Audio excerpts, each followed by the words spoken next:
Hello students, in this video we shall discuss about conformations of cyclohexane. तो बेटा cyclohexane बारे ਆਪਾਂ lower classes ਤੋਂ ਪੜ੍ਹਦੇ ਆ ਰਹੇ ਹਾਂ। दिस इज cyclohexane और ਜਿਹੜੀ ਇਹ cyclohexane ਦੀ ਆਪਾਂ ਸਟਰਕਚਰ ਡਰਾ ਕੀਤੀ ਆ, this is planar structure of the cyclohexane। ਇਹ cyclohexane ਦੀ planar structure ਆ और ਇਹਦੇ ਵਿੱਚ ਜਿਹੜਾ carbon carbon the bond angle this CCC bond angle it is 120 degree. ठीक है जी, अगर ਆਪਾਂ प्लेनर रिंग साइक्लोहेक्सेन ਦੀ ਡਰਾ ਕਰੀਏ ਤਾਂ ਕਾਰਬਨ ਕਾਰਬਨ ਕਾਰਬਨ CCC ਜਿਹੜਾ ਬੌਂਡ ਐਂਗਲ ਆ ਉਹ 120 ਡਿਗਰੀ ਆ। ਤੇ ਆਪਾਂ ਉਹ ਚੈਪਟਰ ਪੜ੍ਹਦੇ ਆ ਸਾਈਕਲੋ ਐਲਕੇਨਸ ਵਾਲਾ, ਤੇ ਉਹਦੇ ਵਿੱਚ ਆਪਾਂ ਇਹ ਪੜ੍ਹਦੇ ਆ ਕਿ any deviation from normal tetrahedral bond angle, normal tetrahedral bond angle is 109.5 degree. इस नॉर्मल बॉन्ड एंगल तो इलावा अगर टैट्राहैड्रल जमैट्री होवे कार्बन दी, मतलब कि कार्बन दी हाइब्रिडाइजेशन होवे sp3 ਉਹਦੇ ਅਰਾਊਂਡ ਜਮੈਟਰੀ ਹੋਵੇ टैट्राहैड्रल, पर बॉन्ड एंगल 109.5 डिग्री ना होवे, कोई भी डेविएशन आ जाए ਤਾਂ फिर एंगल स्ट्रेन आ जाती है उस कंपाउंड ਦੇ ਵਿੱਚ, उस मॉलिक्यूल ਦੇ ਵਿੱਚ। और एंगल स्ट्रेन फिर उस कंपाउंड ਦੀ उस पर्टिकुलर स्ट्रक्चर ਨੂੰ अनस्टेबिलिटी प्रोवाइड करती है। तो क्योंकि हुण साइक्लोहेक्सेन दी प्लेनर स्ट्रक्चर दे विच बॉन्ड एंगल 120 डिग्री हो चुका, जिहड़ा कि नॉर्मल 109.5 डिग्री तो काफ़ी डिफरेंट आ। इस करके इस जिहड़ी रिंग आ ਇਹਦੇ ਵਿੱਚ बहुत ज़्यादा एंगल स्ट्रेन आ चुकी, जिहदे करके this ring is very reactive and unstable bonds are very weak, तो ये बॉन्ड्स जल्दी ब्रेक कर सकते हैं क्योंकि ਇਹਦੇ ਵਿੱਚ एंगल स्ट्रेन आ चुकी है, इस रिंग ਦੇ ਵਿੱਚ स्ट्रेन आ चुकी है। ਹੁਣ ਇਸ ਸਟ੍ਰੇਨ ਨੂੰ ਖਤਮ ਕਰਨ ਦੇ ਲਈ ਸਾਈਕਲੋਹੈਕਸੇਨ ਦੀਆਂ ਸਾਡੇ ਕੋਲ ਹੋਰ ਵੀ ਸਟਰਕਚਰਸ ਰਿੰਗ ਸਟਰਕਚਰਸ ਹੁੰਦੀਆਂ ਵਾ, ਔਰ ਉਹ ਹੁੰਦੀਆਂ ਵਾ ਨॉन ਪਲੇਨਰ ਸਟਰਕਚਰ, ਜਿਹਦਾ ਇਹ ਪਲੇਨਰ ਆ। Now we are going to discuss about non planar ring structures of ਸਾਈਕਲੋਹੈਕਸੇਨ।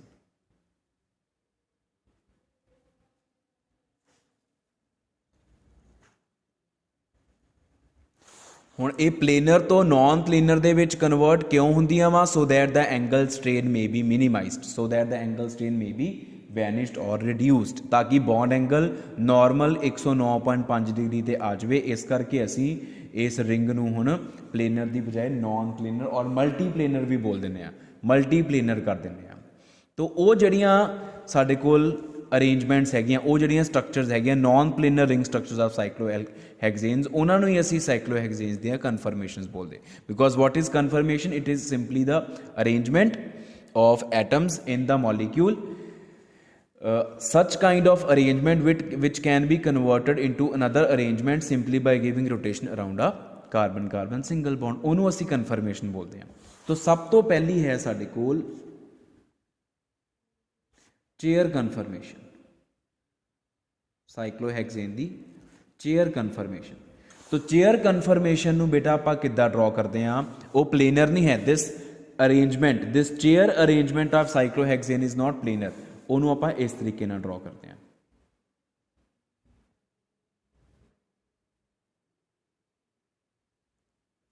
This is the chair arrangement, ਇਹਨੂੰ ਸਿਮੈਟ੍ਰੀਕਲ ਜਿਹਾ ਡਰਾ ਕਰ ਸਕਦੇ ਹਾਂ। This is first carbon, second, third, fourth, fifth and sixth. This is the chair arrangement और chair conformation of cyclohexane.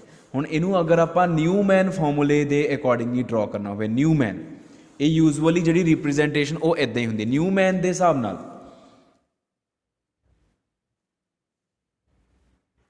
एक carbon इहदे अगे, एक पिछे दो, इहदी एक इहदे अगे, एक पिछे, दो ते दो चार, एक इत्थे उपर होएगी, एक इत्थे नीचे होएगी, 6 कार्बन आपां इदां ड्रॉ करनी है। देखो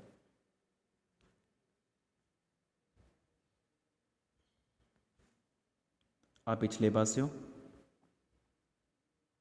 ठीक है।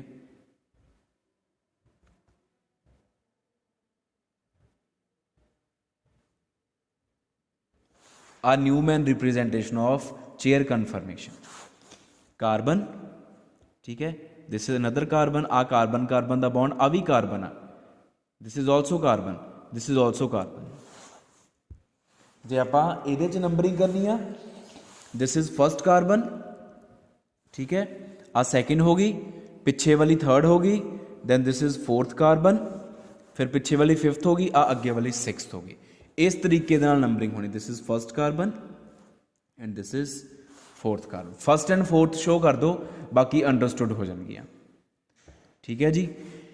सैकेंड पिछे वाली थर्ड, फिर फोर्थ, पिछे वाली फिफ्थ ते अगे वाली सिक्स्थ हो जाएगी। तो ये Newman representation of chair conformation of cyclohexane होगी। फाइन। और हर कार्बन के कोल की आ, दो दो हाइड्रोजन लगे हुए। Each carbon is having 2 hydrogen atoms attach to it. दो दो हाइड्रोजन लगे हुए ये उपर। फाइन। ਜਿਹੜੀ ਹੁਣ ਇਹਦੇ ਵਿੱਚ ਸਪੈਸ਼ਲ ਨੇਮਿੰਗ ਯੂਜ਼ ਹੋਣੀ, ਉਹ ਇਹ ਯੂਜ਼ ਹੋਣੀ ਆ ਕਿ ਜਿਹੜੇ ਫਸਟ ਕਾਰਬਨ ਤੇ ਫੋਰਥ ਕਾਰਬਨ, ਇਹਨਾਂ ਦੋਨਾਂ ਦੇ ਉੱਪਰ ਜਿਹੜੇ ਹਾਈਡਰੋਜਨ ਲੱਗੇ ਹੋਣਗੇ ਉਹਨਾਂ ਨੂੰ ਫਲੈਗ ਪੋਲ ਹਾਈਡਰੋਜਨ ਬੋਲਾਂਗੇ। The hydrogen atoms attached to first carbon and fourth carbon they are called flag pole hydrogen atoms. ਉਹਨਾਂ ਨੂੰ ਅਸੀਂ ਫਲੈਗ ਪੋਲ ਹਾਈਡਰੋਜਨ ਐਟਮਸ ਬੋਲਾਂਗੇ। ਇਸ ਤੋਂ ਬਾਅਦ ਹੁਣ ਜਿਹੜੀ ਦੂਸਰੀ ਹੈਗੀ ਕਨਫਰਮੇਸ਼ਨ, ਉਹ ਹੈਗੀ ਆ ਬੋਟ ਕਨਫਰਮੇਸ਼ਨ।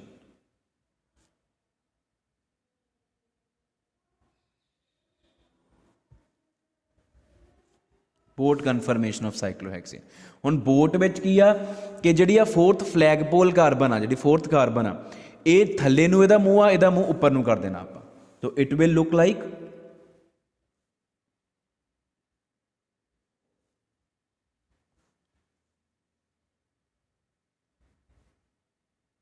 वो इस तरीके लगेगी। बोट कन्फर्मेशन भी will be like this, it will look like this, वो इस तरीके नाल लगेगी। ठीक है। सो this is again, this is the first carbon. ठीक है। This is the second carbon, third carbon, fourth carbon, fifth carbon and sixth carbon. देख लो फर्क की है इच। बस आ फोर्थ नूं अगर तुसीं थल्ले नूं कर दोगे चेयर बन जूगी, उपर नूं कर दोगे तो बोट बन जाएगी। हुण इहदी न्यूमैन प्रोजैक्शन किद्दां ड्रॉ करनी आपां, सेम इदां ही कीता की आ, फोर्थ कार्बन नूं थल्ले तो उपर किया, बस इहदी सेम फोर्थ कार्बन थल्ले तो उपर कर देना बस। तो आ चीज़ हो जाएगी। देखियो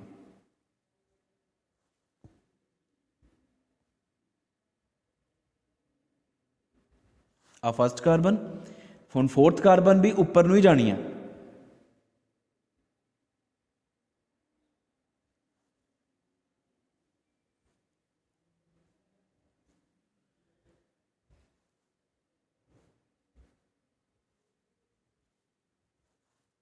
This is the first carbon and this is the fourth carbon।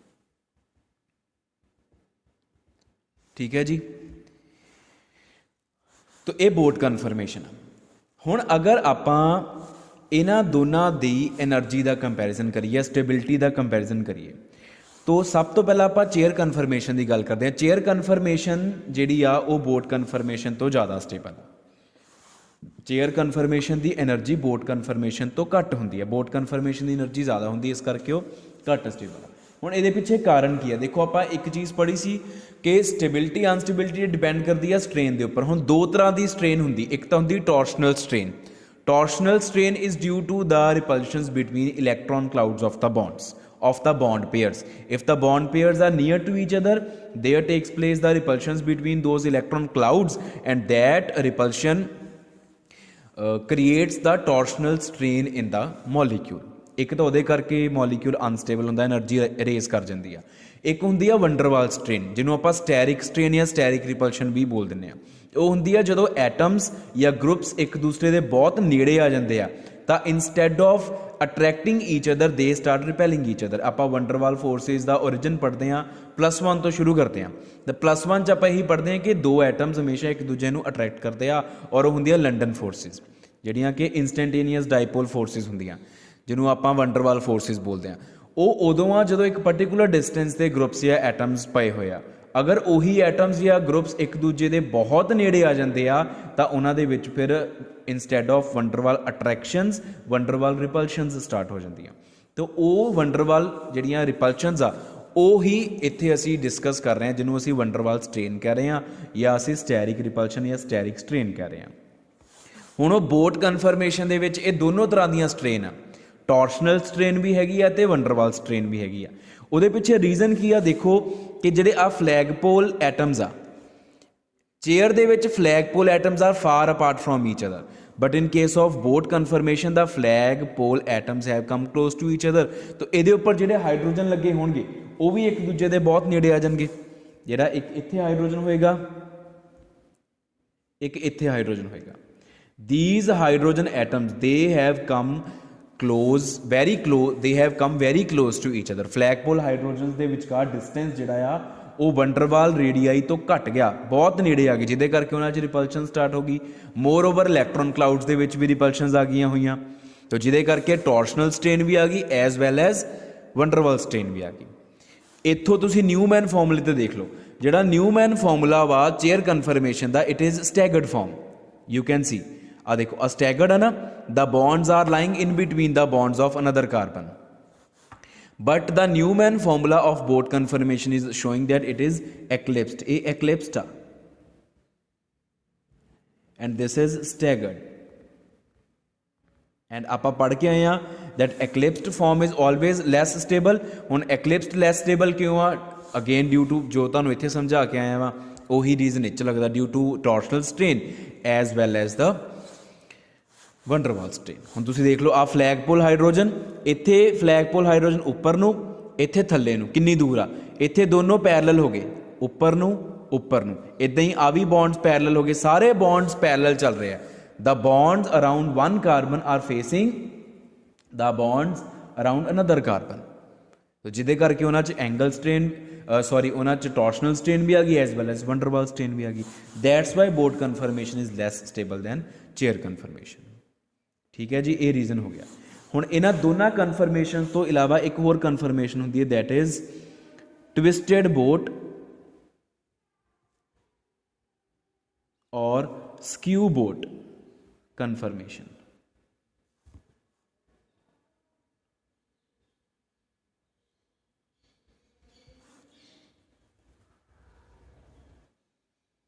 Twisted boat और स्क्यू बोट कन्फर्मेशन। तो ये ट्विस्टेड बोट और स्क्यू बोट कन्फर्मेशन किया, बोट कन्फर्मेशन नू ट्विस्ट करना वा तुसी। बोट कन्फर्मेशन नू किस तरीके नाल ट्विस्ट करना, इधर देखियो। तो ट्विस्टेड बोट किद्दां समझनी आ कि एक लैफ्ट हैंड दे विच तुसी एक हत्थ दे विच तुसी the bond between C3 and C2 नू होल्ड कर लो। You hold the bond between C2 and C3 या C2 C3 bond in left hand and C5 C6 bond in second hand, in another hand मतलब थोड़ा दूसरा सज्जे हत्थ च C5 C6 वाला बॉन्ड फड़ लो तो C2 C3 वाला बॉन्ड तुसी एक हाथ दे विच फड़ लो और इस तरीके ना ट्विस्ट करो तुसी कि C3 थल्ले नूं हो जाए तो C2 उपर नूं हो जाए। इस बॉन्ड नूं तुसी इस तरीके ना ट्विस्ट करो कि आ बॉन्ड पे ना इनू इदां ट्विस्ट कर दो, ये इदां करके कि C3 मान लो इत्थे C3 आ इत्थे C2 आ, इनू तुसी ये इदां ट्विस्ट कर दो कि C3 थल्ले नूं आ जाए C2 उपर नूं आ जाए। तो दूसरे जो दूसरा बॉन्ड आ C5 C6 वाला उन्होंने किद्दां ट्विस्ट करना कि C5 उपर नूं चल जाए, इत्थे C5 है इत्थे C6, इनू इदां ट्विस्ट कर दो। C5 उपर नूं चल जाए तो C6 नीचे नूं आ जाए। इस तरीके नाल बॉन्ड्स की ट्विस्टिंग करो तो वो आ चीज़ बनेगी। देखो पहला आप यही ड्रॉ कर लीए,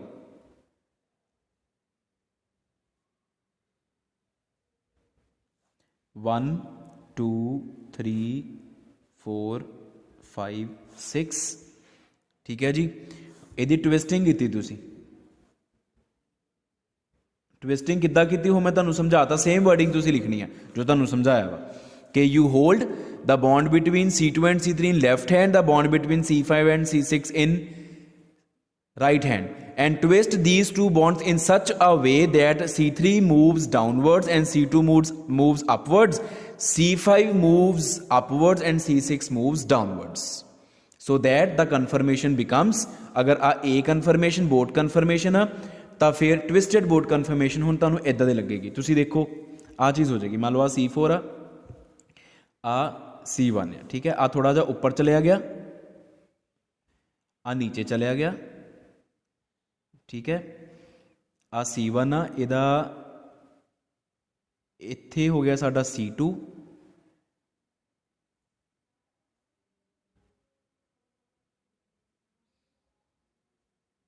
खराब हो गया।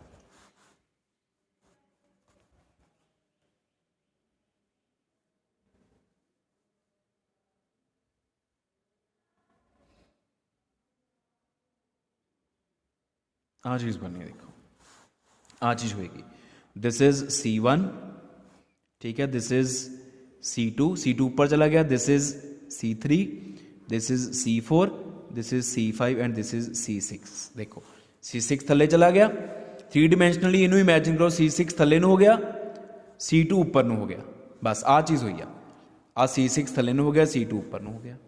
तो यह है ट्विस्ट बोट कन्फर्मेशन, ठीक है, आ है बोट कन्फर्मेशन, आ है ट्विस्ट बोट कन्फर्मेशन। ध्यान नाल ड्रॉ करियो, अपने हत्थां ने एक बार ड्रॉ जरूर करके देख लियो, क्योंकि ये ईजीली ड्रॉ नहीं होंदी, याद नहीं रहिंदियां होंदियां। हुण इहदे नाल होया की आ कि जिहड़े आ flag pole hydrogen C first and fourth दे उपर, they have moved apart from each other. इन्हां दे विच डिस्टेंस बहुत घट सीगा, बोट दे विच वो दूर चले गया। The flagpole hydrogens which were very close to each other, which were attached to C1 and C4, they have moved apart, जिदे करके torsional strain as well as van der Waals strain दोनों decrease कर गया।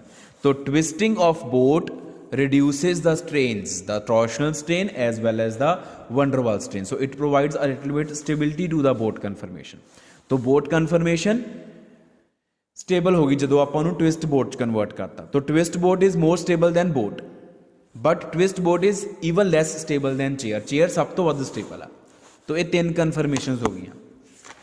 तो एक last conformation होंगी साडे कोल, वो एक्चुअली कन्फर्मेशन असी सैपरेट नहीं करते हैं, it is just a transition state and that is half chair conformation.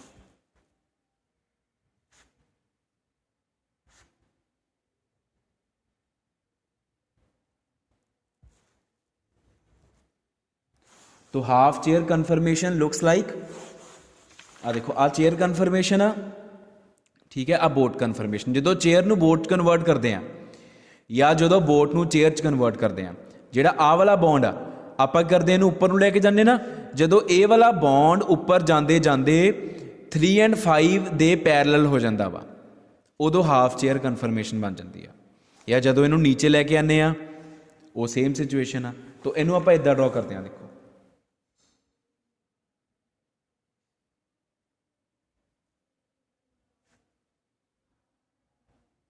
इस तरीके, दिस इज हाफ चेयर, ठीक है।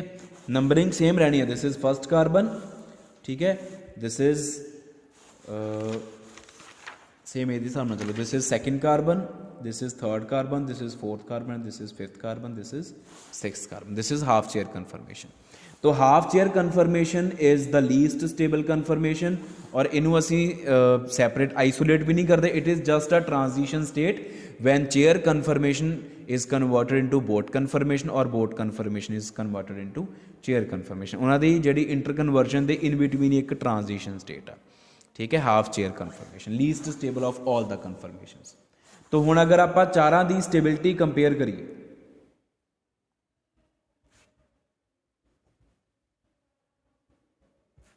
Stability comparison of all the conformations, the chair conformation is most stable, ठीक है, उस तो बाद ट्विस्ट बोट,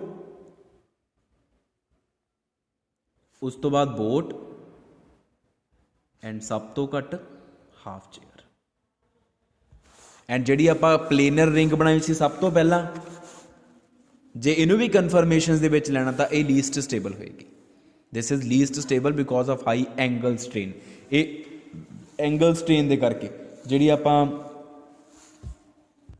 थ्योरी पढ़ी सी साइक्लो एल्केन्स दे विच, जी बेयर्स थ्योरी, उहदे अकॉर्डिंगली ये इन्हां बाकियां दे मुकाबले लीस्ट स्टेबल होएगी because of high angle strain.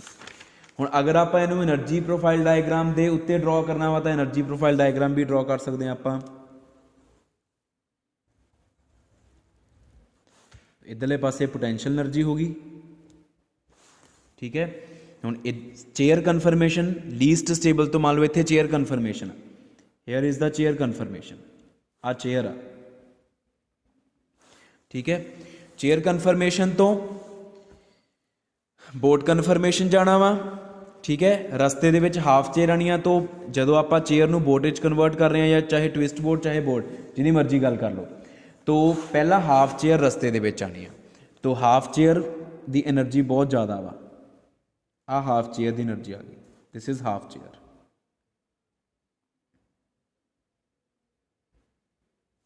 ठीक है। हुण हाफ चेयर तो बाद एनर्जी आनी आ ट्विस्ट बोर्ड की, चाहे बोर्ड की ड्रॉ कर लो अपनी मर्जी आ। एनर्जी आ गई ट्विस्ट बोर्ड की, उस तो बाद आ गई बोर्ड की एनर्जी।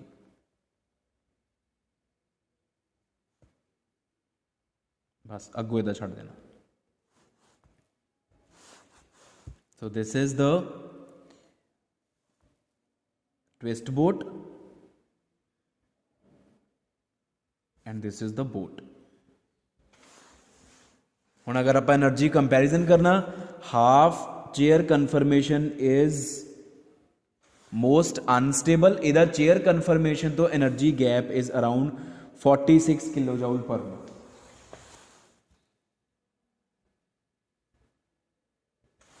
46 किलो जूल पर मोल का एनर्जी गैप है। ठीक है जी। जे आप ट्विस्ट बोट का देखना वा चेयर तो, इट इज अराउंड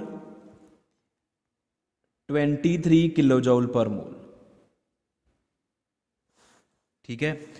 तो अगर आप बोट ते ट्विस्ट बोट का गैप देखना वा, this gap it is around 6.7 kilo joule per mole. तो फिर अगर तुसी चेयर एंड बोट का कंपेयर करना, दोनों को ऐड कर लो, दिस एंड दिस, क्योंकि अगर तुसी आ गैप देखना चेयर एंड बोट का गैप, वो 23 प्लस 6.7 होगा 29.7 होगा। Energy gap between chair and boat is 29.7 kilo joule per mole. तो ये एनर्जी प्रोफाइल डायग्राम से भी आप इन्होंने सारे ड्रॉ करता। So this is about the various conformations of cyclohexane when cyclohexane is unsubstituted। ਉਹਦੇ ਕਿਸੇ भी कार्बन ਤੇ ਅਸੀਂ कोई substituent नहीं लगाया हुआ, सिंपल हाइड्रोजन ही लगाए हुए।